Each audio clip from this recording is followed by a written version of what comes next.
Troisième partie de l'explication de la technique Ikkyo-Mote. Sur cette troisième partie, je voudrais revenir sur l'entrée du pied. On a insisté dans la deuxième partie sur les raisons.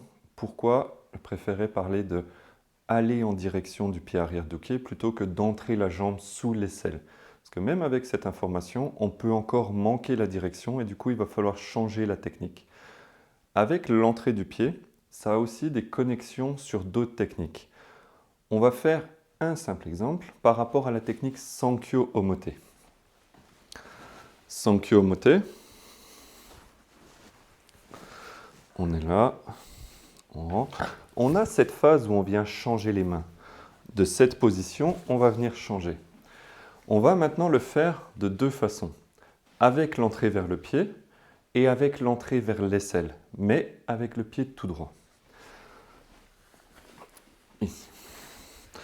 Sur ce temps où je vais rentrer, si je rentre tout droit et qu'ensuite je descends, on va donner un conseil, c'est de venir en contact.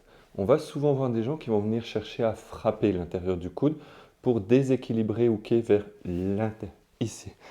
La seule chose, le risque, c'est de venir saisir la jambe, d'être contré. Uke n'est pas en déséquilibre, ça va être force contre force pour le maintenir. Si on respecte au contraire cette entrée vers la jambe arrière pour prendre le déséquilibre arrière, à ce moment-là, quand je rentre, cette main est prise. Il ne peut pas venir bouger. Ici, j'ai tout le loisir pour venir me positionner et ensuite continuer. Ce point de détail sur Ikkyo aura une importance sur une technique comme Sankyo, aura d'autres conséquences sur d'autres techniques. Quand vous construisez une technique, dites-vous bien que ce n'est pas simplement cette technique-là que vous êtes en train de construire, mais toutes les autres. Et ces points de détail qui vont permettre de connecter les techniques les unes aux autres est ce qu'on appelle le Riai. Et sans Riai, sans cette capacité de passer de l'une à l'autre et de respecter des points techniques identiques, alors on va perdre la capacité de progresser vers la liberté, vers le Takemusu Aiki. Donc une dernière fois, quand vous faites Ikkyo, en direction du pied arrière pour prendre ce déséquilibre. Quand vous ferez Nikkyo, Sankyo, Yonkyo,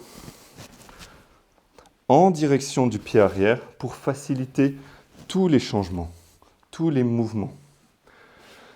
Ikkyo, Nikkyo, Sankyo, Yonkyo, Mote vont être des techniques qui vont utiliser déséquilibre avant, déséquilibre arrière.